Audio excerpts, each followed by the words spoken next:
ya Rasulullah, afala ukhbiru bihin nas fayastabshiru. Wahai Rasulullah, boleh ke saya nak cerita pada orang? Nanti orang happy lah dapat dengar berita ni. Qal izan yattakilu. Kata Nabi, izan yattakilu.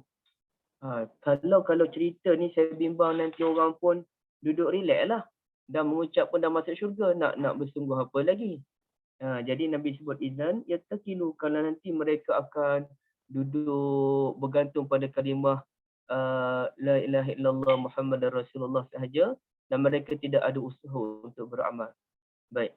Wa akhbara biha, maknanya habis cerita tu, ini sambungan cerita yang lain pula. Wa akhbara biha Mu'adzun 'inda mautihi ta'assuman. Namun pada akhir kehidupan Mu'adz bin Jabal, beliau menyampaikan juga hadis tersebut kerana bimbang berdosa. Okey, nanti kita akan tengok dia punya perbahasannya macam mana ya. Baik. Tuan-tuan dan puan-puan dirahmati Allah, sahabat Nabi yang dibahaskan dalam hadis ini ada 2 orang sahabat Nabi. Okey, siapa sahabat Nabi yang ada dalam hadis ni? Ada 2 orang. Satu, Anas bin Malik dengan Muaz bin Jabal. Anas bin Malik satu dengan Muaz bin Jabal. Okey, cuma Anas bin Malik tu dia watak yang menceritakan, dia tukang cerita. Sedangkan Muaz bin Jabal ini watak yang memang terlibat dalam dialog secara langsung dengan Nabi SAW. Dan kita mungkin ibu-ibu biasa mendengar hadis bagaimana Nabi SAW memanggil Muaz, ya Muaz, wallahi inni la uhibbuk. Wahai Muaz, demi Allah, sesungguhnya saya kasih kepada awak. Maknanya Nabi ni sayang sungguh kepada Muaz bin Jabal. Jadi oleh kerana Nabi SAW ni sayang kepada Muaz, apa kata kita lihat sedikit biodata berkaitan dengan sahabat Nabi ni yang namanya Muaz bin Jabal. Ya, Muaz bin Jabal. Okey. Kalau orang tanya kita, ibu-ibu ada ke anak ke suami ataupun keluarga yang nama Muaz? Tak ada? Okey. Jom kita tengok dulu apa maksud nama Muaz yang sebenarnya. Kita ada nama yang berdekatan. Apa nama yang berdekatan dengan Muaz? Ada nama Muiz. Okey. Ada nama Muawiz. Nama Muawiz. Ada nama apa lagi ya? Tapi itulah biasanya Muaz, Muiz, Muawiz. Okey, kalau Muaz ini Maaz. Maaz ke Muaz? Muaz. Okey. Muaz maksudnya al-multaja, al-mu'tasam, al-muhassan, al-mahfuz, yakni orang yang terpelihara. Kan kita sebut at-ta'awuz. At-ta'awuz ni kalimah kita berlindung kepada Allah Azza wa Jal. Qul a'udzu birabbil falaq. A'udzu. Jadi kalau Mu'iz, orang yang berlindung. Kalau Mu'az, orang yang dilindungi. Jadi kalau orang nama Mu'az, orang yang mendapat perlindungan daripada Allah Azza wa Jal. Ya, terpelihara, terhalang, ya, dan sebagainya. Okey. Sahabat Nabi yang nama Muaz bin Jabal ni, okey, cuba lihat. Macam saya dah cerita pada ibu-ibu sekalian sebelum ni, orang Arab ni dia jenis simpan nama-nama datuk nenek moyang dia. Dan sampai sekarang pun mereka simpan nama ni.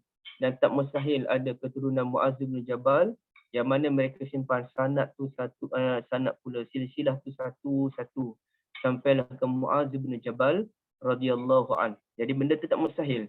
Kerana orang Arab memang tabiatnya menjaga keturunan. Baik. Jadi Muaz bin Jabal bin Amr bin Aus bin Aiz.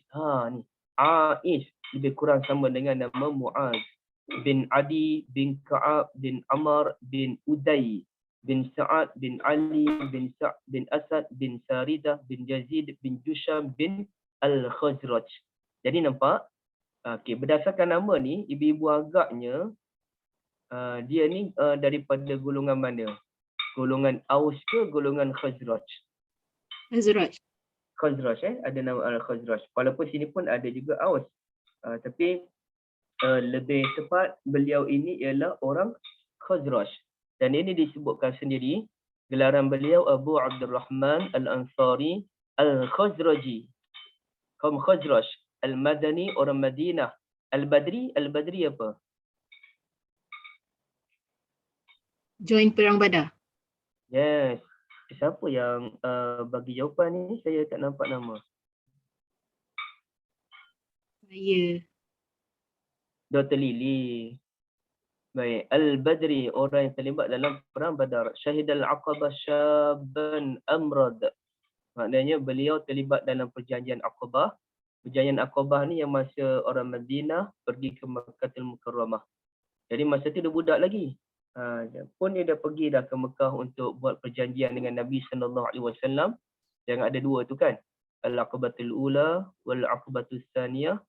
Yang mana Aqabah Thaniyah tu dipanggil perjanjian Aqabah An-Nisa. Perjanjian An-Nisa kerana ada dua orang wanita yang terlibat dalam rombongan 70 orang tersebut. Baik. Jadi di sini ibu-ibu yang dirahmati Allah, rawa anhu, ada beberapa orang meriwayatkan hadis daripada beliau. Siapa? Ibn Umar, Ibn Abbas, Jabir, Anas. Ini nama-nama sahabat yang besar ni. Kemudiannya barulah Abu Umama, Abu Sa'labah Al-Khushani, Kasir bin Murrah, Ammar bin Maimun Al-Audi, Masruq. Masruq ini ulama besar. Abu Zabiyah Al-Kala'i dan sebagainya. Dan maknanya ramailah. Okey. Siapa nama ibu Muaz bin Jabal? Ummuhu hiya Hindu binti Sahal min Bani Rifa'ah. Okey, maknanya orang dulu nama Hindu ni biasa ya, ibu-ibu sekalian. Nama Hindu tu nama yang famous dulu. Hindun ini boleh jadi lelaki sebagaimana anak tiri Nabi SAW, yakni anak Khadijah lelaki, dan juga anak gadis Nabi pun, anak perempuan Nabi pun wanita, namanya Hindun. Hindun. Jadi ibu mertua Nabi pun Hindun.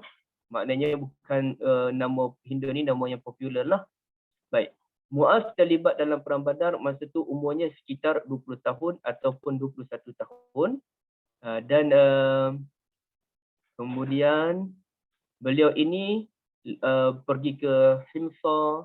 Kemudian beliau ni orang yang tinggi, orang yang cantik, ya, hasanan jamilan, orang yang cantik dia ni, orang yang lawa lah. Okey. Kemudian apa lagi? Boleh tengok Muaz memeluk Islam ni masa umur dia 18 tahun. Okey. Maknanya masa dia pergi Mekah perjanjian Aqabah tu umurnya dalam 18 tahun. Dan menariknya ibu-ibu yang dirahmati Allah, kata Nabi SAW, ambillah Al-Quran daripada 4 orang. Iaitu daripada Ibn Mas'ud, Ubay bin Ka'ab, Muaz bin Jabal. Dan satu lagi, Salim Maula Abi Huzaifah. Jadi kalau ikut Fathul Bari oleh Ibn Hajar, bila Nabi sebut demikian, orang yang paling pakar dalam bacaan Al-Quran ialah Ibn Mas'ud. Ini ambil Al-Quran ni, maknanya ambil bacaan Al-Quran. Bukan tafsir ya, bukan tafsir, tapi bacaan. Maknanya bacaan yang paling baik, yang paling diiktiraf oleh Nabi SAW ialah Ibn Mas'ud, Ubay bin Ka'ab, Muaz bin Jabal, Salim Maula Abi Huzaifah. Dan ada hadis yang lain, Nabi senaraikan lagi 4 nama yang lain.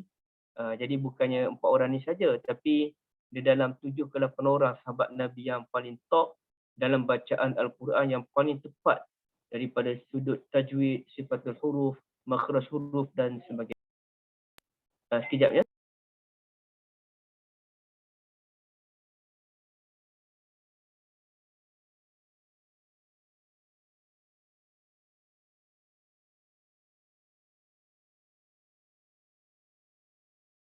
Okey, dan ini satu hadis yang menarik, ibu sekalian ya.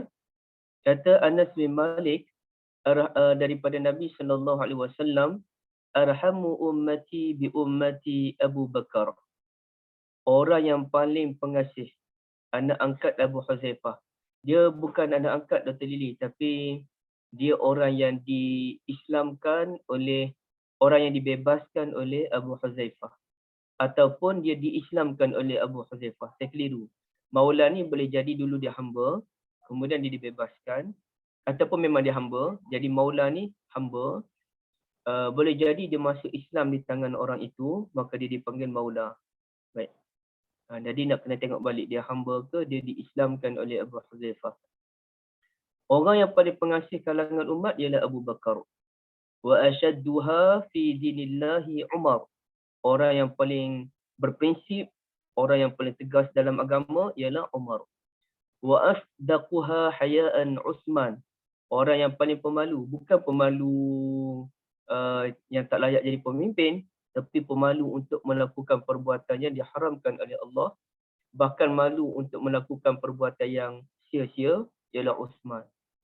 Wa a'lamuhum bil halal wal haram Mu'az. Orang yang paling pakar dalam bidang halal dan haram ni, dia tahu syubhat dan sebagainya, Mu'az. Okay. Wa afraduhum Zaid. Orang yang paling pandai ilmu faraid, Zaid bin Harisah. Zaid bin Sabit. Wa likulli ummatin aminun wa aminu hadhil ummah Abu Ubaidah. Dan bagi setiap umat, dia ada orang yang amanah, orang yang dipercayai. Orang kepercayaan umat ini ialah Abu Ubaidah Amir Al-Jarrah. Abu Ubaidah Amir Al-Jarrah. Amir Al-Jarrah. Amir ke Amir? Minta maaf ya, saya lupa. Amir ataupun Amir. Sekejap kita tengok. Abu Ubaidah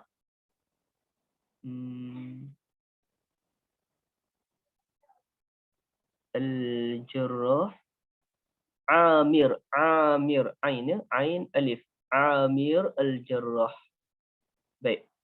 Ini maklumat yang sama. Kemudiannya kalau kita tengok kata Umar, "Lau adraktu Mu'azan thumma wallaituhu thumma laqitu Rabbi." Kalaulah saya sempat, maknanya kalau kena tengok balik Mu'az ni meninggal bila. Okey, biar dulu ya, saya takut saya silap faham. Okey, ini kata Nabi SAW dalam hadis yang boleh kita kaji balik. Hadis ini dia hadis yang dhaif, ya, hadis yang dhaif. Tapi walaupun dia hadis yang dhaif, ada sedikit sebanyak dia ada nilai kebenaran. Kerana Mu'az orang yang berilmu. Ya. Yaji'u Mu'az yaumal qiyamati amamal ulama baina yadayil ulama. Mu'az akan datang pada hari kiamat nanti radhiyallahu an sebagai ulama kalangan ulama-ulama yang lain. Maknanya dialah orang yang paling alim. Tapi sebab itu saya katakan hadis ini ada kebenaran dia tapi tak sepenuhnya benar. Kerana boleh jadi ada lagi sahabat Nabi yang lain yang lebih berilmu daripada Mu'az bin Jabal, tapi boleh kita katakan beliaulah antara orang yang berilmu. Sebab itu Kak Liza ya, ibu-ibu sekalian, ada sedikit silap faham yang berlaku dalam tazkirah Jumaat yang lepas sebagai contoh. Saya dengar ustaz itu mengajar sahabat Nabi ni yang pandai 6 orang saja. Maknanya lain itu tak pandai. Jadi saya agak ralat untuk mendengar keterangan daripada ustaz tersebut, tapi saya juga saya tak jumpa dengan dia. Sebenarnya silap. Sahabat Nabi yang berilmu bukan 6 orang. Bukan 7 orang. 7 orang itu yang kita dah sebutkan sebelum ini ialah sahabat Nabi yang paling banyak mengeluarkan fatwa. Bukan yang berilmu. Yang berilmu ni ramai. Tetapi yang paling banyak mengeluarkan fatwa 7 orang. Jadi Mu'az dia tak termasuk. Tapi adakah Mu'az tidak berilmu? Mu'az berilmu. Osman tak termasuk. Adakah Osman tidak berilmu? Osman berilmu. Dan ramai lagi sahabat Nabi tidak termasuk dalam 7 orang tu. Tapi mereka berilmu. Cuma 7 orang itu orang yang paling banyak mengeluarkan fatwa. Baik.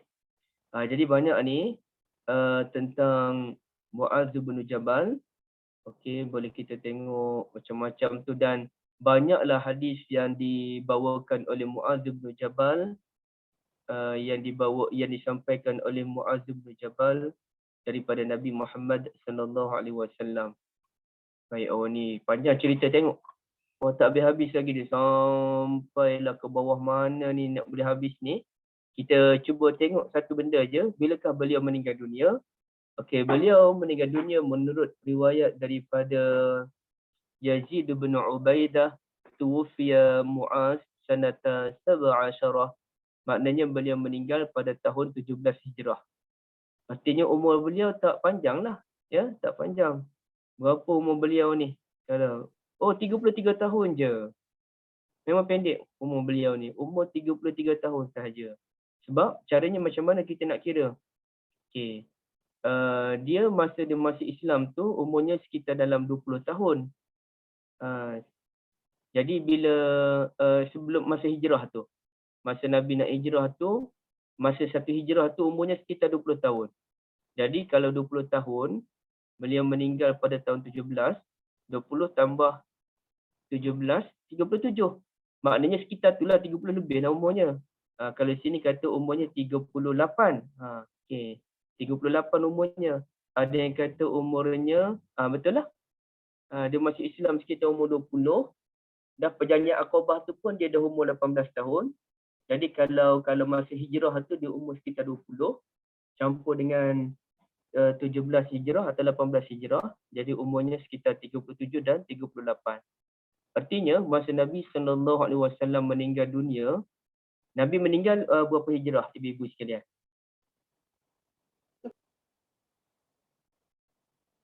Macam mana ni? Nabi meninggal bila? Berapa hijrah? 10. Siapa boleh jawab?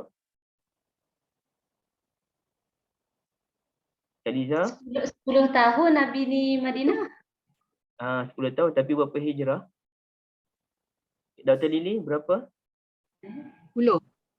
11 hijrah. 11.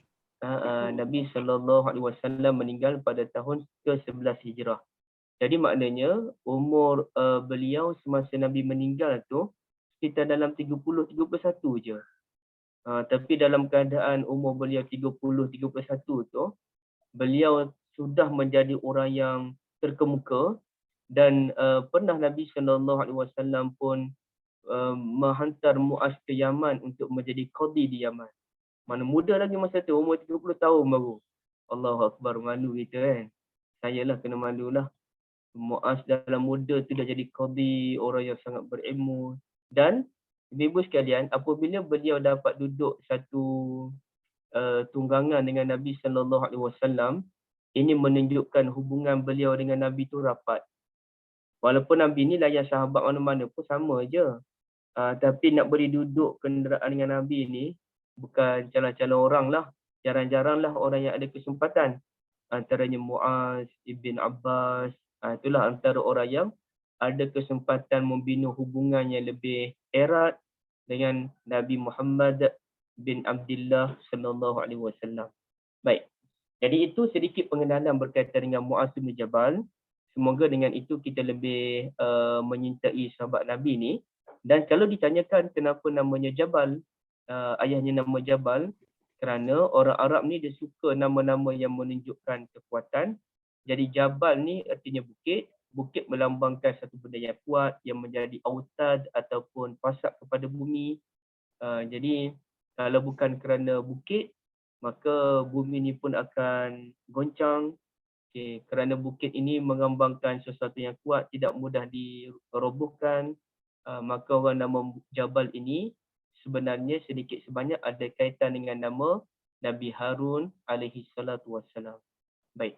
Jadi Ustaz, ibu-ibu yang dirahmati Allah. Ustaz, Ya. nak tambah sikit Ustaz. Muaz ni dia meninggal tahun dia umur dia 36 Ustaz, sebab ibunya pergi melawat dia punya makam di Jordan dan dia meninggal sebabkan wabak tahun tu.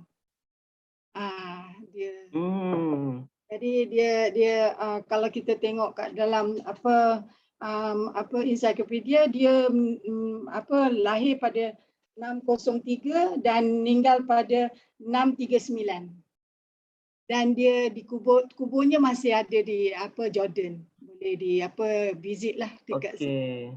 36 ibunya dia meninggal sebabkan wabak yang kan ada wabak yang banyak taun. sahabat meninggal tu kan.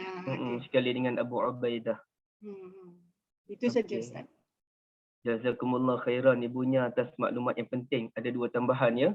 Meninggal umur 36 berdasarkan catatan di maqam dan meninggal kerana wabak taun. Sama dengan kumpulan Abu Ubaidah kot. Barakallahu fikum ya. Di Jordan. Kuburnya di Jordan. Di Jordan. Jordan ataupun nama dalam bahasa Arab disebut Urdun. ya, Urdun. Macam Syria disebut Suriah, ya, Suriah. Baik. Jadi sekarang ni kalau kita lihat, kasih banyak punya, kalau kita lihat kepada Muaz bin Jabal ni, satu kita tengok perkataan labbaika ya Rasulullah wa sa'daik, ya, labbaika wa sa'daik. Baik. Apa maksud labbaika wa sa'daik? Ni ada ni perbahasan di sini.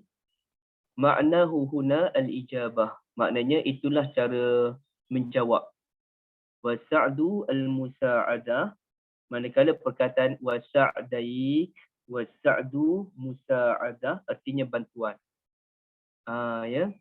Ka'annahu qal, seakan-akan Muaz berkata, labballaka ay Rasulullah wa is'adallaka.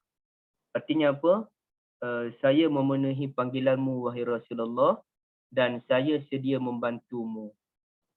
Itu maksud labbaika wa sa'daik. Jadi boleh ibu-ibu kalau kita nak praktik, sebagai contoh kalau sesiapa yang bekerja lah, majikan panggil, kita pun jawab labbaika ya apa ya? Ya sayyidi, macam ni sangat kan. Labbaika wa sa'daik. Saya jawab panggilan dan saya sedia memberikan bantuan. Tapi jangan pula kita duduk keliling, kita pergi ke, minta maaf, kita pergi tawaf pula, kita pergi umrah, kita pergi haji. Sebut labbaika wa sa'daik pula kerana Allah tidak memerlukan bantuan kita. Kita hanya sebut labbaika Allahumma labbaik. Kami menyahut panggilanmu ya Allah, kami sahut panggilanmu. Okey, baik.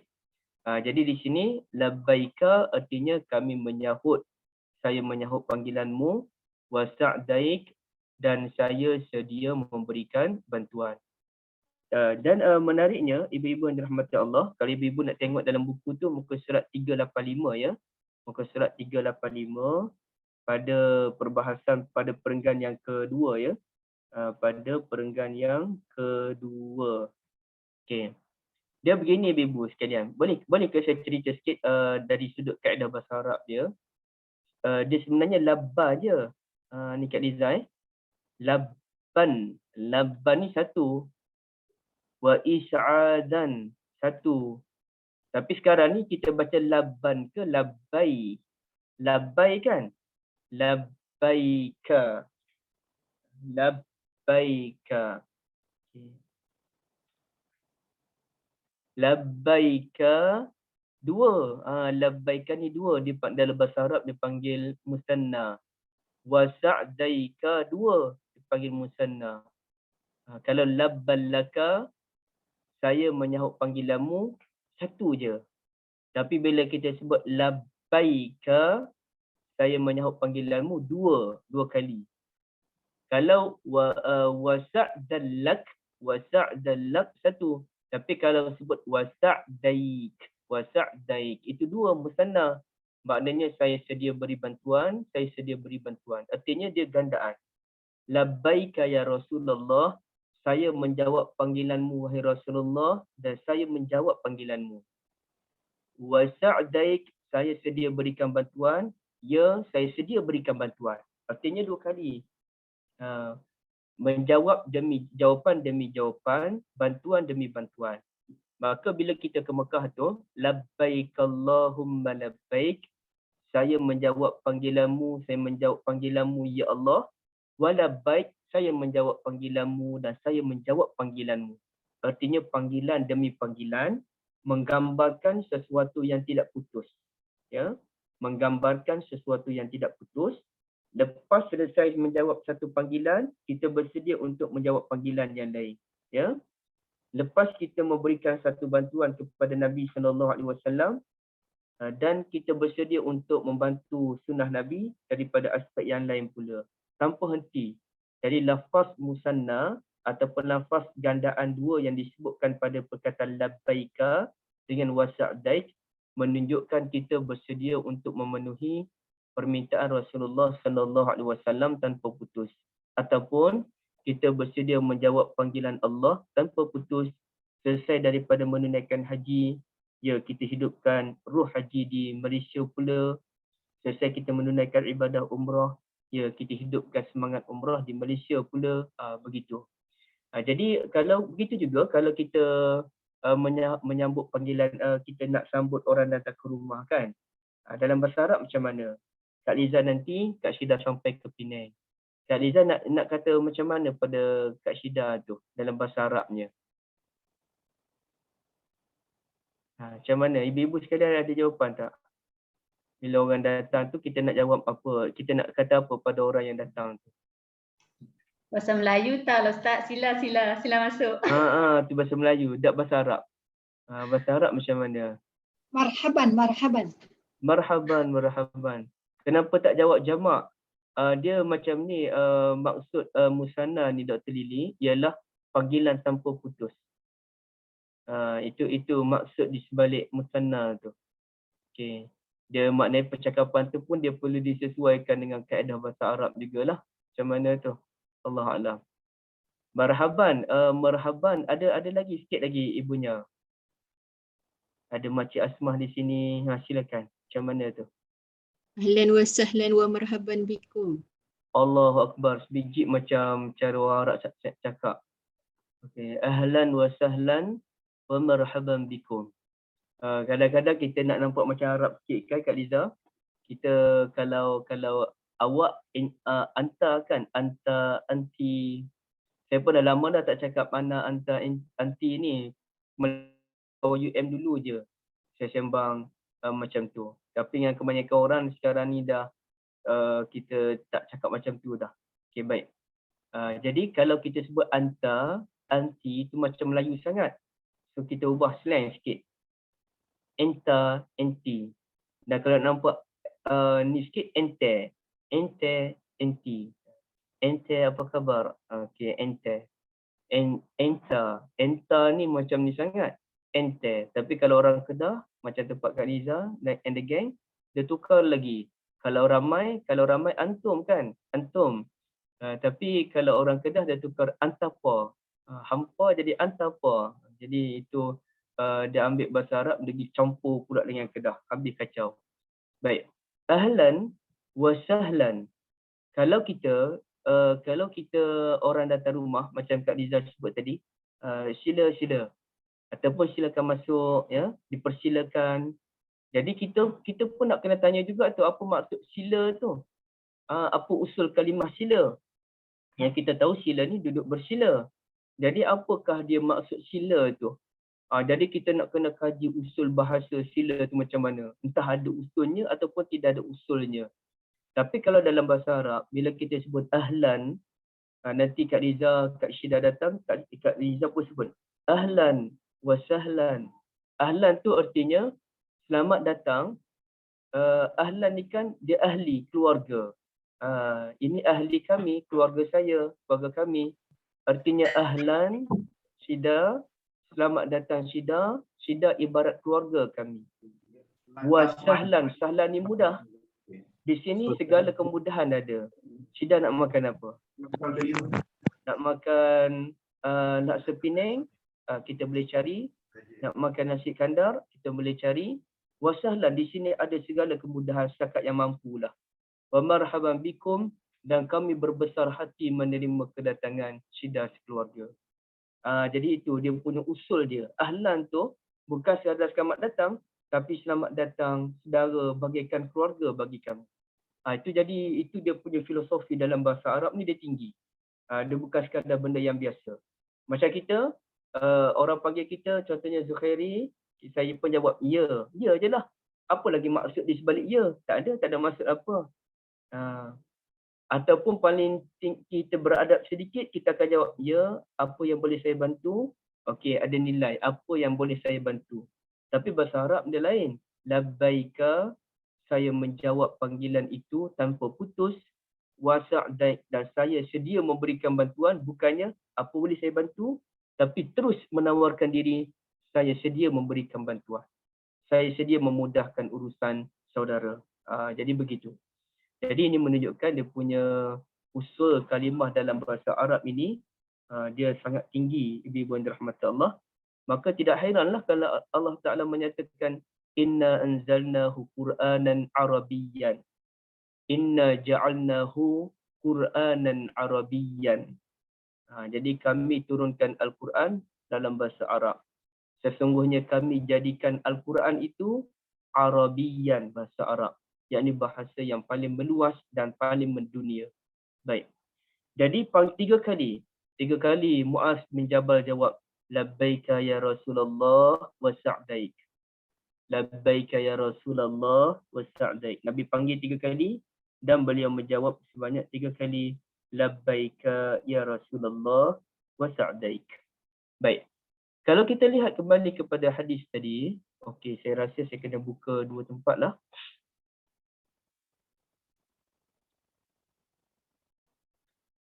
Okey, ini hadis tadi kan. Ma min ahadin, tidaklah mana-mana orang yang mengakui tiada Tuhan selain Allah, yang layak disembah selain Allah. Nabi Muhammad merupakan pesuruh Allah. Okey. Sidqan, ni perkataan sidqan min qalbihi. Okey, apa maksud sidqan min qalbihi? Tulus daripada hati dia tu. Apa maksud tulus? Daripada jantungnya. Okey, baik. Ini disebutkan oleh ulama, yakni satu ihtiraz an syahadatil munafiq. Okey, ibu boleh lihat dalam muka surat 385 lagi ya. 385 lagi. Yakni kita sedekah ni untuk membezakan kita dengan syahadah orang munafiq. Yakni sungguh-sungguh kita mengakui, bukannya kita sekadar mengakui secara lisan, namun kita tidak membenarkan pun Allah sebagai Tuhan kita. Bukan sekadar kita mengakui dengan lisan, tapi kita cemuh dengan sunnah Nabi sallallahu alaihi wasallam. Okey, jadi kita rasa bosan dengan sunnah Nabi. Okey, baik. Min qalbihi yumkinu an yata'allaq bi sidqan ay yashhadu bi lafzihi wa yusaddiqu bi qalbihi. Yakni dilafazkan dengan lisan dan dibenarkan dengan hati, ya. Maknanya hati kita memang terima sungguh. Kita memang percaya sungguh Allah lah Tuhan kita dan Nabi Muhammad sallallahu alaihi wasallam sebagai rasul kita. Baik, apa kata At-Tibi? Uqimu, maaf. Ni At-Tibi sebut. Sedekah ni menunjukkan makna istiqamah. Maknanya bila Nabi sebut ma min ahadin yashhadu an la ilaha illallah wa anna Muhammadar Rasulullah sidqan min qalbihi illa harramahu Allahu 'alan nar, yakni sesiapa yang sebut dan dia istiqamah. Maknanya maintain, bukanlah setiap hari kena sebut la ilaha illallah, mestilah kena sebut bila kita solat kan. Tapi ceritanya kefahaman itu dia memang kekal sampailah dia bertemu dengan Allah Azza wa Jalla, dia mati dalam keadaan la ilaha illallah Muhammadur Rasulullah. Dan kalau saya tanya ibu sekalian, kenapa apabila kita azan, kita akan sebut asyhadu an la ilaha illallah, asyhadu an la ilaha illallah 2 kali, asyhadu anna Muhammadar Rasulullah, asyhadu anna Muhammadar Rasulullah 2 kali, tapi pada akhirnya kita hanya sebut la ilaha illallah tanpa ada Muhammadur Rasulullah.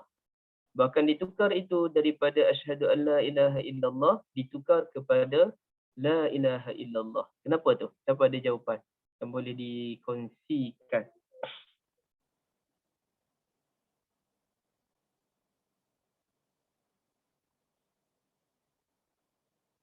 Sebab kalimah itu dah mewakili kalimah yang tulus daripada hati macam yang ni ayat ni lah. Bahawa tiada ilah yang berhak diibadahi kecuali Allah.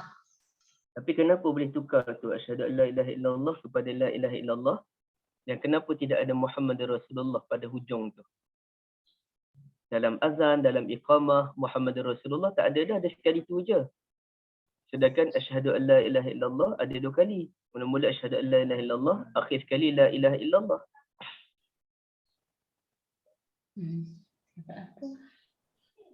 Sebab yang first tu kalimah penyaksian. Penyaksian tu dia combinekan bersaksi bahawa tiada Tuhan melainkan Allah dan Nabi Muhammad SAW adalah hamba dan pesuruhnya. Tapi yang last tu adalah penegasan. So maksudnya dah tak payahlah letak Muhammadur Rasulullah sebab dia bukan asyhadu. Barakallahu fikum ya. Saya sendiri pun tak tahulah jawapan yang paling tepat dalam isu ini, tapi ada penjelasan daripada guru saya menyatakan, okay, satu, dalam hidup kita ni pun, ini saya mulakan dengan saya punya dulu. Dalam hidup kita pun, tanda kita mengaku ni kita sebut asyhadu an la ilaha illallah wa asyhadu anna Muhammadan abduhu wa rasuluh ataupun Muhammadar Rasulullah. Tapi bila akhir kehidupan kita nanti, yang orang kata kena mengucap sebelum mati tu, ajar orang mengucap tu, kita ajar mengucap yang macam mana? La ilaha illallah je. La ilaha illallah, bukannya asyhadu an la ilaha illallah. Dan tidak ada Muhammadar Rasulullah. Hanya la ilaha illallah dan tidak perlu diulang. Kecuali dia masih, tengok panjang lagi, sejam 2 jam tu tak meninggal lagi. Nak ulang boleh. Tapi kalau dia dah nazak, kita sebut sekali cukup. Tak perlu kita nak banyak kali la ilaha illallah, dia pun ucap la ilaha illallah. Kita pun nak suruh lagi la ilaha illallah. Tak, sekali je. Dia sebut sekali je, kita berhenti. Bahkan ada ulama dia marah balik orang yang mengajar dia banyak kali, dia kata aku dah sebut tadi. Jadi dia nak tegaskan, Nabi suruh ajar sekali je, tak payah nak ajar banyak kali, kecuali masa tu panjang lagi. Okey, baik. Jadi kenapa kita hanya sebut la ilaha illallah di saat kita meninggal? Kerana itu ucapan yang tidak memberatkan. Tak perlu dah sebut asyhadu, itu memberatkan. Jadi dia ada unsur at-takhfif, meringankan. Apalagi la ilaha illallah ni ucapan tanpa memerlukan pergerakan bibir. Betul tak? Dia hanya lidah. La ilaha illallah, bibir tidak bergerak, hanya perlu lidah. Jadi ia mudah. Yang kedua, yang guru saya sebut tu ialah supaya kita ni clear bahawa yang kita sembah ni Allah Azza wa Jal, bukan Nabi Muhammad sallallahu alaihi wasallam. Ini yang membezakan antara kita dengan penganut agama lain.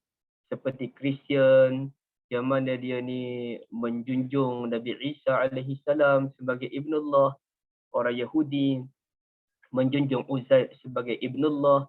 Jadi untuk membezakan antara kita dengan mereka, kita tegaskan bahawa Tuhan kita Allah saja, bukannya Nabi Muhammad. Jadi dia khawatir pada akhir kehidupan kita tu, tiba-tiba kita masukkan unsur Nabi Muhammad sebagai Tuhan. Jadi itu satu penegasan yang jelas. Apalagi la ilaha illallah, nak tak nak dia akan berangkumi sekali Muhammadur Rasulullah. Jadi wallah alam sejauh mana kebenaran maklumat tersebut, tapi setakat ini saya puas hatilah dengan penjelasan tersebut ya.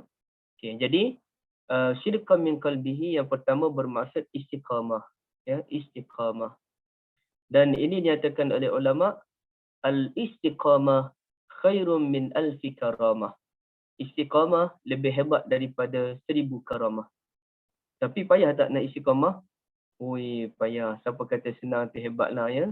Saya tak pernah jumpa lagi lah orang kata senang nak istiqamah ni. Segala benda istiqamah ni benda yang sulit. Hatta nak bersenam pun itulah yang paling payah untuk kita istiqamah. Ada yang kata At-Tibi lagi bahawa syidqan berarti kita berakhlak mulia. Wa ya'bar bihi fa'lan an taharril akhlaqil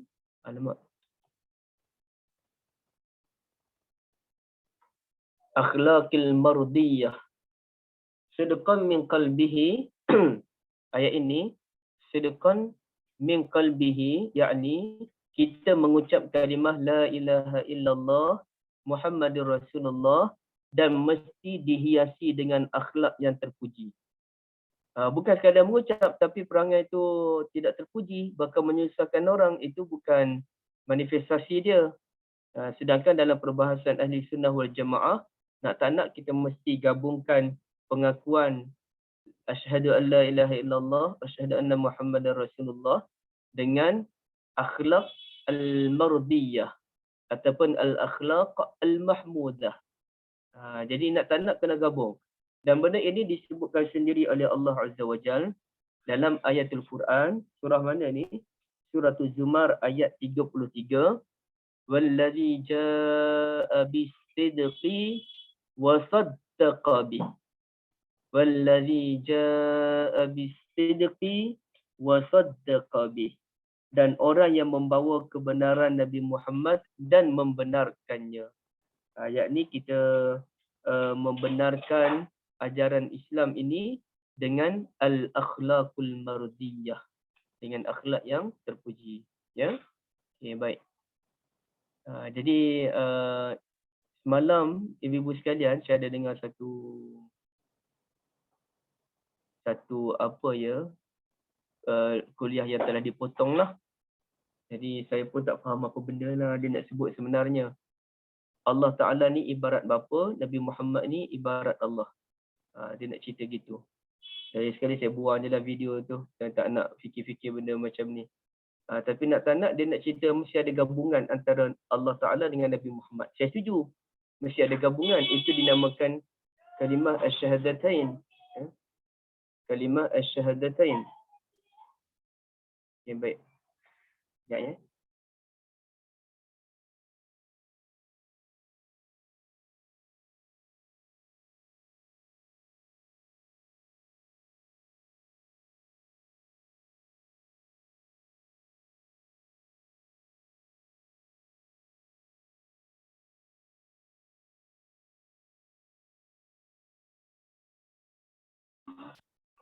Okey, baik. Jadi kita setujulah mesti digabungkan antara Allah dengan Nabi Muhammad. Tapi untuk dibuat perumpamaan bahawa Allah itu ibarat bapa dan Nabi Muhammad ibarat ibu, ini satu tamsilan yang begitu menyeleweng. Jadi macam-macamlah benda yang masuk. Lebih baik kita ambil sajalah apa yang Nabi Muhammad sallallahu alaihi wasallam ajar. Nabi Muhammad ialah abduhu wa rasuluh. Hambanya dan rasulnya. Selesai. Tak payahlah kita nak kata ibarat ibu dan sebagainya. Kerana ia akan merendahkan kedudukan Allah Azza wa Jal dan mendewakan kedudukan Nabi Muhammad sallallahu alaihi wasallam secara berlebih-lebihan. Ya, tak boleh begitu. Baik. Kemudiannya ibu-ibu yang dirahmati Allah, kita akan tengok lagi perbahasan ulama ni. Macam mana kita nak faham ni? Bahawasanya sesiapa yang mengucap tu takkan masuk ke dalam neraka. Okey. Sedangkan sebenarnya dalam bab ini, ulama dia ada penjelasan dia lagi. Betulkah orang yang mengucap ni semuanya tak masuk ke dalam neraka ataupun bagaimana? Okay. Sebab kalau kita lihat dalam perbahasan mazhab Hambali sebagai contoh, mazhab Hambali menyatakan sesiapa yang meninggalkan salat dengan sengaja, maka dia kafir. Jadi saya sendiri pun, ibu-ibu sekalian, keliru juga dalam isu ini. Kalau ada orang tu lahir sebagai Muslim dan beliau pun pernah mengucap, dia pun pernah mengucap, tapi dia tak pernah beramal dengan Islam. Solatnya tidak, puasanya tidak, zakatnya tidak, tapi kerjanya mengedar dadah, pukul orang, samsing, tak pernah salat apa pun. Jadi adakah dia masih lagi Muslim? Jadi saya lebih cenderung dengan pendapat menyatakan orang macam tu dia bukan Muslim mengikut perkiraan akhirat, tetapi dia Muslim mengikut hukum dunia. Jadi kerana kalau dia meninggal, kita uruskan di kubur orang Islam. Tapi untuk kita menganggap orang macam itu, bukannya kita tumpu, kita fokus, kita khususkan pada sesiapa, tak. Maknanya sesiapa sahaja yang memang tidak salat, tidak zakat, tidak puasa, samsing, kemudian jadi gangster atau edar dadah dan sebagainya, ini bukan Muslim. Bukan Muslim dan tidak terselamat di hari akhirat nanti walaupun pernah dia mengucap. Kerana dia tak ada langsung bukti sebagai dia Muslim, kerana iman ni nak tak nak mesti gabungan antara tiga perkara. As-sidqu bil qalbi, kebenaran daripada jantung kita ni, daripada dalam. Kemudiannya al-iqrar bil lisan, mesti pengakuan lisan kita. Dan wasaddaqahul amal, dan dibuktikan dengan amal. Jadi kalau dia tak pernah, bahkan dia pun tak tahu cara mengucap, berapa ramai orang tak pandai mengucap, bahkan dia pun tak tahu apa isi kandungan mengucap itu sendiri, bahkan bila tanya tentang Nabi pun dia tak tahu nama Nabi itu apa, cuma pernah dengar lah Muhammad macam tu. Jadi macam mana kita nak kata dia Muslim sedangkan Nabi pun dia buat tak tahu je. Jadi pandangan mazhab Hambali yang menyatakan orang yang memang tidak salat sengaja tidak salat, sengaja meninggalkan salat, itu ialah orang yang kafir. Saya rasa pandangan itu pandangan yang agak kuat, wallahu a'lam. Ya. Baik. Adapun kalau orang tu memang dia Muslim, dia salat tapi dia salat cuma dia malas-malas, puasa pun malas-malas, ada masa dia tuang juga puasa tu.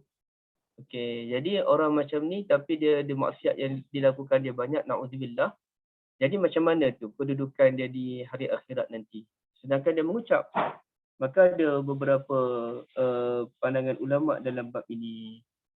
Satu, ada ulama kata, ini yang pertama, muka surat 386 ya, kalau buku ibu-ibu sekalian, muka surat 386. Minha anna mutallaqah muqayyad biman qalaha taiban thumma mata ala dhalik. Ini hadis ini, siapa yang mati dalam keadaan mengucap ni masuk ke dalam syurga ataupun haram neraka tu hanya khusus untuk orang yang bertaubat sahaja. Maknanya walaupun dia buat dosa banyak mana pun, tapi di hujungnya dia bertaubat kepada Allah Azza wa Jal, maka nanti dia haram daripada memasuki neraka. Kalau betul dia bertaubat kepada Allah, yakni taubatan nasuh. Taubatan nasuha, yakni taubat yang sungguh-sungguh. Baik, satu. Yang kedua, ada ulama kata wa minha anna zalika kana qabla nuzulil faraid. Ada yang kata hadis ini ialah hadis sebelum diturunkan kefarduan dalam agama. Mana Nabi sebut ni awal-awal Islam dulu. Masa tu banyak lagi benda fardu tidak disyariatkan dalam Islam. Tapi pandangan ini pandangan yang tidak tepat ya. Pandangan ini pandangan yang tidak tepat dan dipertikaikan. Baik.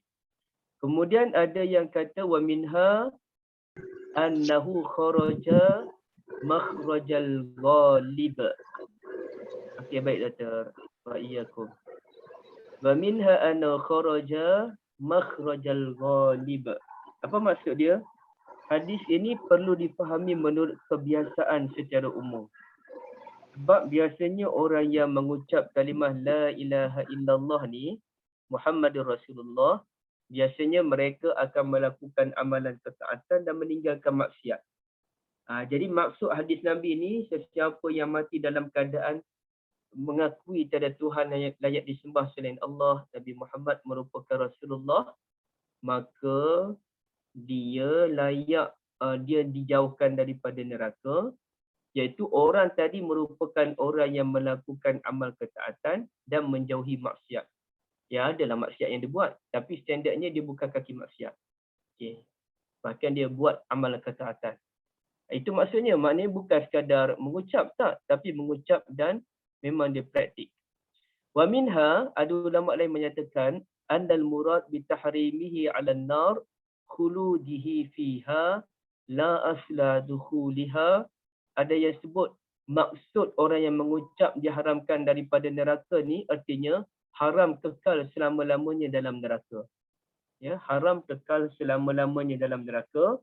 Kan ada hadis menyatakan pada satu masa nanti semua orang yang ada keimanan walau sebesar biji sawi sekalipun akan dimasukkan ke dalam syurga.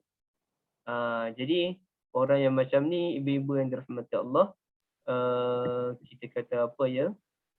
Dia tidak kekal dalam neraka. Akhir sekali dia masuk syurga juga.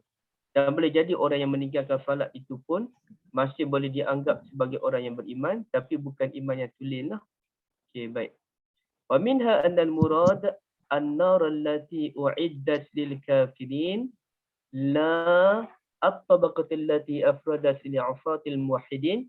Boleh jadi maksud orang yang mengucap tadi kalimah syahadatain tidak masuk ke dalam neraka tu, yakni tidak masuk ke dalam neraka yang dikhususkan kepada orang kafir. Maknanya neraka ni, na'udzubillah min zalik, neraka ni dia ada dua bahagian. Ya, an-nar ala qismain. Al-qismul awal lil kafirin. Bahagian yang pertama ialah untuk orang yang kafir kepada Allah Azza wa Jalla. Iyazan billah. Dan wal qismu tsani li'ufatil muwahhidin. Ya, ialah untuk orang yang melakukan maksiat yang berterusan sehingga boleh sampai ke darjat fajir, kalangan orang yang mentauhidkan Allah Azza wa Jalla. Jadi maknanya dia tak masuk syurga neraka yang dikhaskan untuk orang kafir itu, tapi boleh masuk lagi ke dalam neraka yang disediakan untuk pelaku maksiat kalangan orang yang beriman. Ya. Okey, baik. Wa minha anna al-murad bi tahrimihi 'ala an-nar hurmatun jumlatuhu li anna an-nar la ta'kulu mawadi'as sujud minal muslim. Ada yang kata bahawasanya orang yang demikian diharamkan daripada neraka, yakni tidaklah seluruh anggota tubuhnya dibakar oleh neraka. Bukanlah seluruh anggota tubuhnya dibakar oleh neraka kerana tempat sujud sebagai contoh diharamkan oleh neraka. Tempat kita sujud ni, dahi kita itu bukan tangan kita, kaki kita, itu bukan anggota yang akan dibakar oleh neraka. Jadi bukan semua anggota badanlah dibakar dalam neraka nanti. Apapun, iyazan billah, kita berlindung kepada Allah Azza wa Jalla.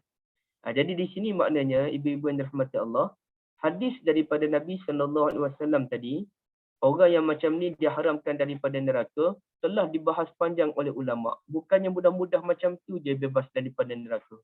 Bukannya bila kita mengucap je, kita dah selamat dah. Ini kalau kita selamat tu, itu ialah kefahaman murjiah. Yang mana murjiah menyatakan iman ni, dia ibarat macam ni ibu ya. Iman ni dia ibarat air yang penuh. Bila air tu penuh, dia takkan kurang, dia takkan bertambah. Iman dia ibarat air penuh. Kalau kita bertambah, dia akan melimpah. Jadi itu bukan iman. Jadi bagi murjiah, nak tak nak iman ini dia mesti standard je, dia statik, dia tak bertambah dan dia tak berkurang. Dia tidak bertambah dengan amal ketaatan dan dia tidak berkurang dengan maksiat. Itu menurut kumpulan murjiah, dan pandangan ini menyalahi dasar-dasar yang telah ditetapkan oleh Al-Quran dan juga oleh As-Sunnatul Mutahharah. Jadi tak betul lah, tak boleh terima lah. Senang-senang ceritanya. Okey, baik. Manakala kumpulan Khawarij.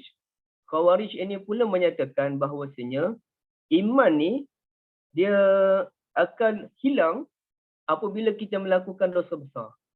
Buat je dosa besar, maka kita akan jatuh pangkat keimanan menjadi orang kafir.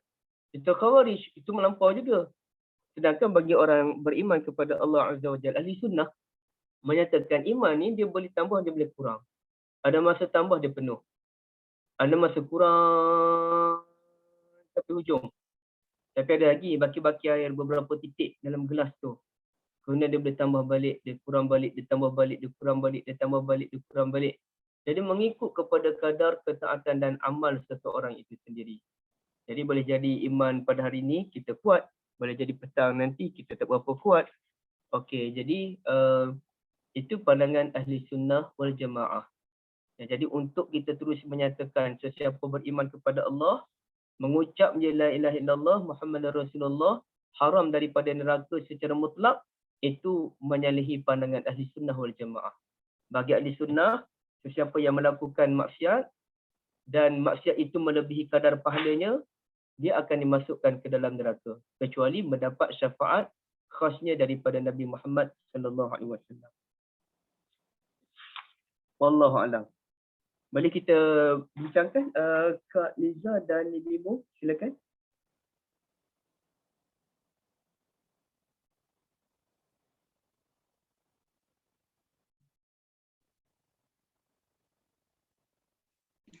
Ada soalan apa ke? Maaf semua.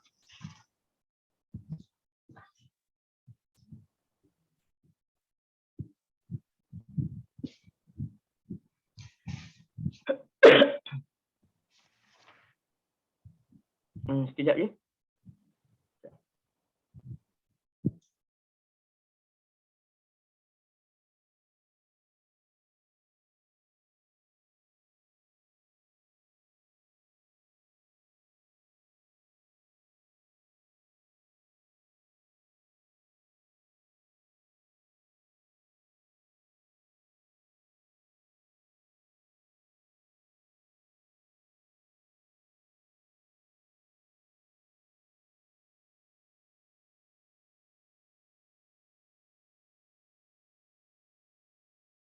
Okey, ada apa-apa boleh dibincangkan?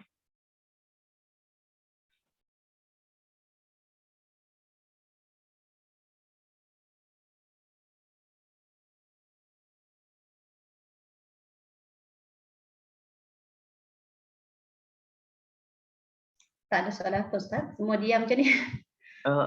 Diam je semua. Ibunya ada apa-apa tambahan ibunya? Kalau misal katakan kita mendengar sesuatu ilmu kan Ustaz daripada macam kata pada ustaz dan jadi kalau kita nak sampaikan kepada anak kita tapi kita rasa kita menimbang bahawa dia mungkin belum lagi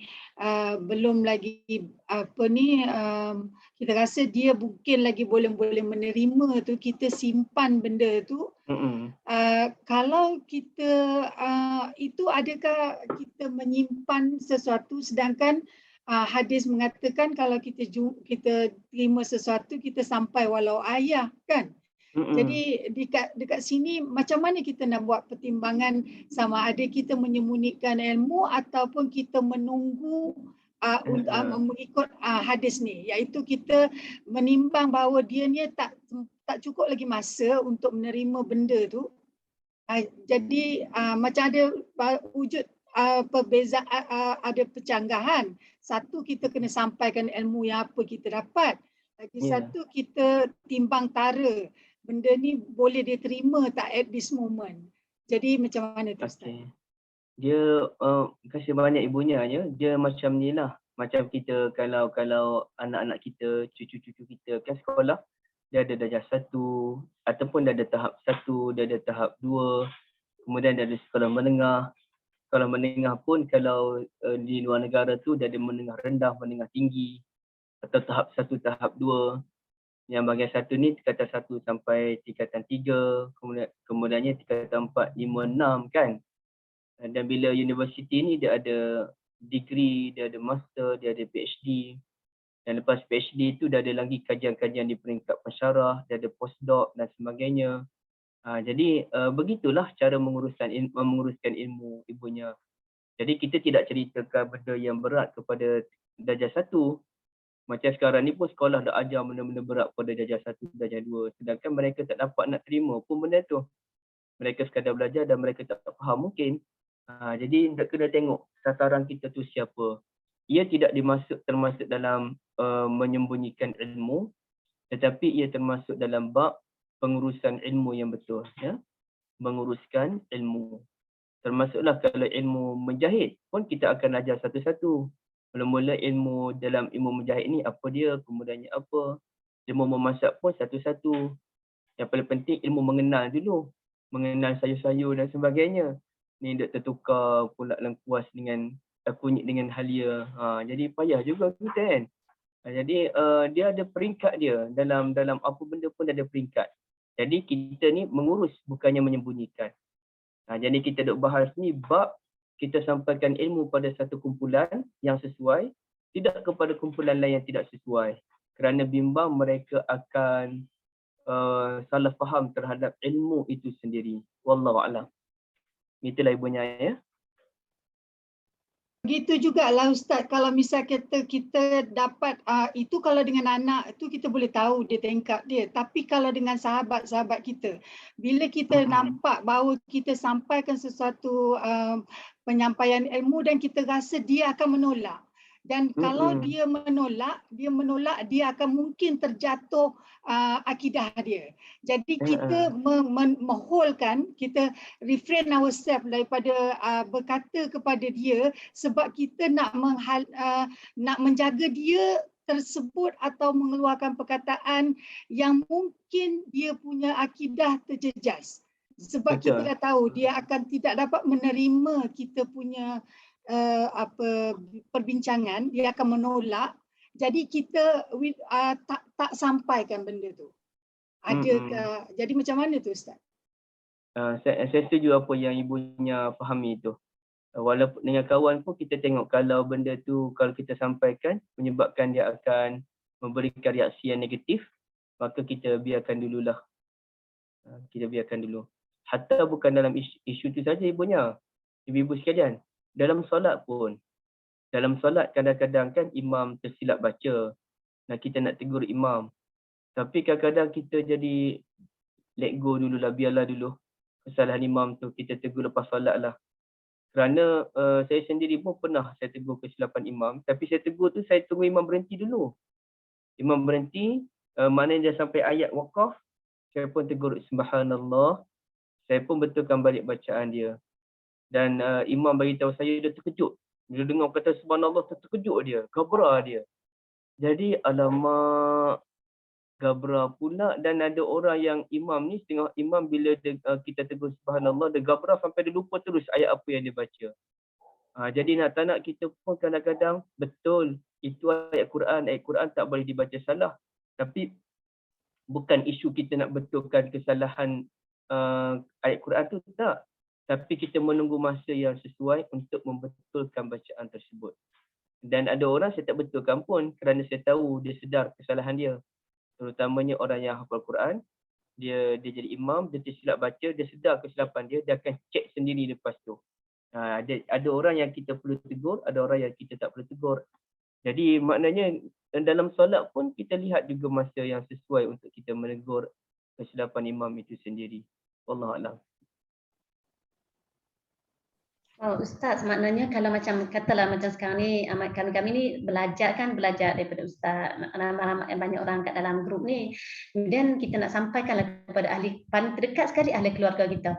Macam kata Kak Liza, tak apalah nak sampaikan kepada anak dan suami pun, sebab Kak Liza dengan anak-anak ada autoriti untuk bercakap, untuk sampaikan itu. Kalau dia orang silap, kita boleh direct, boleh cakap terus. Tapi ada yang anak yang belajar di sini. Anak yang belajar dulu, kemudian dia nak bagi tahu dari bapa dia. Kan nak beritahu kepada ibu bapa dia, sekarang ni anda buat macam ni tak betul. Jadi dia cuba beritahu benda yang betul lah, beritahu benda yang betul. Tapi bila dia beritahu, ibu bapa dia cakap diam. Jangan cakap dah, jangan cakap saya agama, diam. Jadi nak buat macam mana, Ustaz? Sebab dia orang rasa tercabar lah bila anak yang masih kecil lagi tegur. Dia tak mendengar. Dia kata belajar apa ni sesat kot. Dia kata orang duk buat selalu, dah buat betul dah. Bila macam kami bila dah belajar dengan Ustaz Endang apa semua, macam masalah jamak, qasar apa semua, bila kita berjalan kita tahulah kaedah dia yang betul macam mana, kita tak follow yang dulu-dulu je kita tahu kan. Jadi bila kita cuba nak bagi tahu, kita pula dituduh salah. Jadi macam mana nak atau kita diam buat tak tahu je. Sebab susah kan, sebab dia menyukai family. Payah juga tu sebenarnya. Tapi kalau setahu saya lah, kalau benda tu bersifat ilmu, masih tidak terlalu sukar untuk anak-anak berkongsi dengan ibu bapa. Minta maaf ya bunyi bising sikit, ada orang potong rumput di rumah. Okey, baik. Kalau bab ilmu, anak berkongsi dengan ibu bapa tu bagi saya bukan benda yang terlalu janggal, ya. Bukan benda terlalu janggal. Tapi bahkan arwah yang saya dulu pun selalu duk message saya, tanya ayat Quran ni ayat mana, kemudiannya tapi biasa dia tanya ayat Quran tu ayat mana lah, dan apa adalah sikit-sikit dia tanya tentang hukum sikit kan. Okay. Tapi yang payahnya ialah untuk menegur kebiasaan, nak menegur pendapat, itu yang payah tu. Selama ni mak ayah kita pegang pendapat ini, kita nak tukar tu, itu ke mana itu yang anak-anak masalah tu. Ya? Itu yang masalah tu, Ustaz. Itu yang masalah. Jadi saya kira ibu bapa yang ada di sinilah, ibu yang ada di sini perlu mewujudkan situasi menyukai wujudnya budaya anak-anak menegur kita. So kalau kita boleh mewujudkan budaya tu mulai sekarang, macam saya, anak saya kecil lagi, boleh lagi lah. Mungkin ibu anak-anak dah besar dah sebahagiannya. Jadi mungkin sulit sikit. Tapi saya kira boleh dibuat, ya. Mewujudkan budaya anak-anak bersedia menegur kesilapan ibu bapa, dan kita pun berlapang dada, kita pun sedia mendengar. InsyaAllah. InsyaAllah. Dia bukan. Kak Anis. Kak Anis ada. Okay. Dia bukan budaya menegur, Ustaz. Dia lebih pada kalau macam yang saya buat sekarang tu, kita sikit-sikit kita minta pendapat. Kita minta pendapat anak-anak. Maknanya pendapat dia diambil kira, kita terapkan budaya tu. Pendapat dia diambil kira. Jadi mungkin lama-lama kita boleh terimakan pendapat orang lebih muda daripada kita. Itu yang saya cubalah. Barakallahu fikum Kak Anis atas perkongsian yang baik itu. Barakallahu fikum.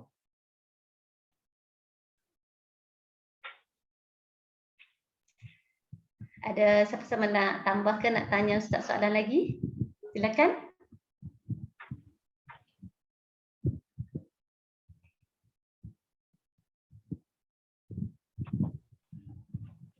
Tak ada Ustaz? Ustaz boleh buat kesimpulan ke macam tu? Kita buat ni lah. Jadi ala kullin, perbahasan kita hari ini ialah tentang pengurusan ilmu. Itu perkara yang penting lah. Pengurusan ilmu. Boleh jadi ada seseorang tu dia ada ilmu sekian-sekian. Dia pun nak kongsi lah ilmu tu pada semua orang kalau boleh kan. Okay. Itu satu akhlak yang baik, namun perlu diuruskan dengan cara yang betul. Ya, perlu diuruskan dengan cara yang betul. Semacam mana kita mengajar anak-anak yang masih kecil, solatnya pada peringkat yang 1. Kemudian kita naik peringkat yang kedua, kemudian kita naik peringkat yang ketiga. Kemudian barulah naik ke peringkat yang seterusnya yang lebih kepada at-tahsin, memperindahkan, mencantikkan. Benda yang mencantikkan ni kalau tak ada pun tak apa. Tapi kalau ada dia jadi cantik. Okey. Tapi maknanya dia ada peringkat dia ada level dia dalam perbincangan tersebut. Okey. Macam kalau kita bincang tentang hukum fiqh, kita akan cerita fiqh je. Kita tak akan bincang dalil dan perbahasan dalil. Kita cerita fiqh dan dalil sedikit. Tapi kita tak akan bincang perbahasan dalil kalangan ulama. Ulama ni kata dalilnya sekian-sekian, ulama ni kata dalilnya sekian-sekian. Tak ada. Saya pun ada kitab di sini ni yang ditulis oleh ulama Syariah, perbahasan tentang dalil kalangan fuqaha ni, dalam dia bahas. Ulama mazhab Syafi'i kata ini jawapan dia, ini dalilnya sekian-sekian. Ulama mazhab lain pula kata ini dalilnya sekian-sekian dengan menggunakan kaedah-kaedah usul fiqh. Jadi perbahasan tu dalam. Dan pastilah perbahasan itu tidak sesuai untuk peringkat orang awam. Dia tak nak kalangan orang yang terpelajar saja, orang yang belajar bidang itu saja. Bukan orang yang graduate universiti pun bukan semua sesuai. Tapi orang yang dalam bidang tersebut. Hanya orang dalam bidang itu sahaja yang boleh memahami apa yang kita bahaskan. Contoh saya lah, kalau saya ni dalam bidang tata bahasa Arab, saya termasuk orang yang awam. Saya tak pandai tata bahasa Arab ni.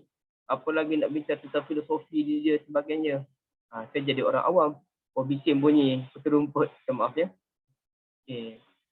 Kalau dalam bidang ilmu faraid, lagilah orang awam tak tahu apa pun tentang ilmu faraid. Sikit-sikit je lah. Itu sikit-sikit pun tak membantu lah. Zakat tak tahu juga. Jadi saya orang awam dalam bidang zakat. Jadi kalau contoh saya nak ikut kelas, saya nak belajar tentang zakat lah, ataupun saya nak belajar tentang faraid lah, bermakna saya kena mula level 1, bukan mula level 3 terus. Tak nak level 1, belajar satu, sampailah akhirnya saya boleh sampai ke level ke-5, level ke-6, level ke-7. Jadi level 1 ni macam mana? Dah bising sangat dah Kak. Sekejap.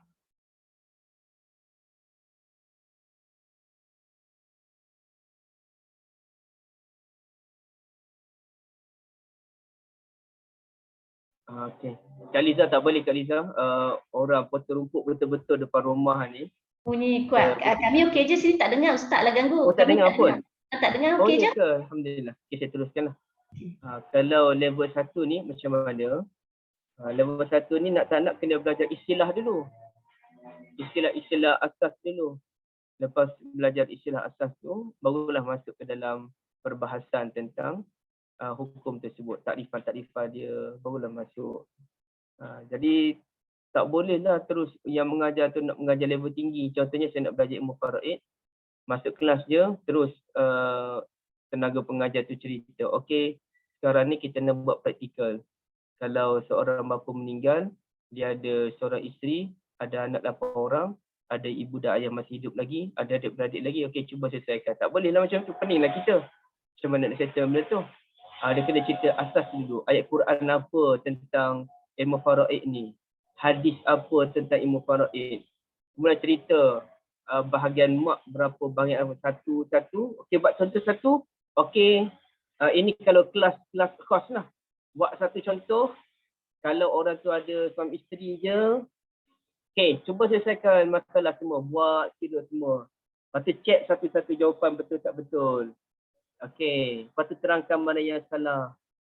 Kemudiannya rehat sekejap, masuk bab yang kedua pula. Mungkin satu hari tu boleh 2 kali je praktikalnya. Kemudian kelas lain pula, buat lagi. Mana satu persatu. Dia tak boleh terus nak pergi ke benda yang terlalu dalam.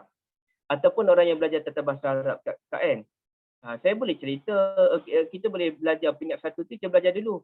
Apa dia isim, fi'il, haraf. Itu dulu, isim apa dia, fi'il apa, haraf apa dia, cukup. Jangan lagi cerita tentang 6 tanda isim. Alamak, 6 tanda isim nak ingat. Adanya tanwin, adanya alif lam, boleh mudhaf, mudhafun ilaih dan sebagainya. Saya pun tak ingat ni. Apa benda ni? Jangan cerita lagi tanda-tanda isim tu. Cerita isim, fi'il, haraf cukup. Seminggu tu guling yang tu je. Isim, fi'il, haraf. Isim, fi'il, haraf. Bagi faham sungguh yang tu. Kemudiannya barulah pergi ke yang lain pula. Kadang-kadang tak perlu belajar pun tanda-tanda isim. Jadi dia ada level dia tu. Bincang tentang apa dia kan. Okay. Wallah alam, kita berhenti di sini. Semoga Allah memberikan kita faham. Hadis hari ini membincangkan tentang pengurusan dalam penyampaian ilmu. Okay. Alhamdulillah, jazakumullah khair Ustaz. Jadi dah sudah 3, kena tunggu Kak Syida sampai dah lagi. Jadi kita akhiri dengan tasbih kafarah. Subhanakallahumma wa bihamdika asyhadu an la ilaha illa anta astaghfiruka wa atubu ilaik. Wa sallallahu ala nabiyyina Muhammad wa ala alihi wa sahbihi ajma'in. Walhamdulillahi rabbil alamin. Wassalamualaikum warahmatullahi wabarakatuh. Terima kasih semua. Assalamualaikum. Waalaikumsalam Liza. Terima kasih Terima kasih Ustaz Zul. semua. Assalamualaikum. Syida nak datang Malaysia dah. Terima kasih semua. Ya Kak ya. Kat mana? Kat sini kat Penang ya. Terima kasih Ustaz. Terima kasih Liza. Sama Kak. Jumpa lagi insya-Allah esok ya. Assalamualaikum. Ya. Waalaikumsalam. Waalaikumsalam Liza. Waalaikumsalam semua.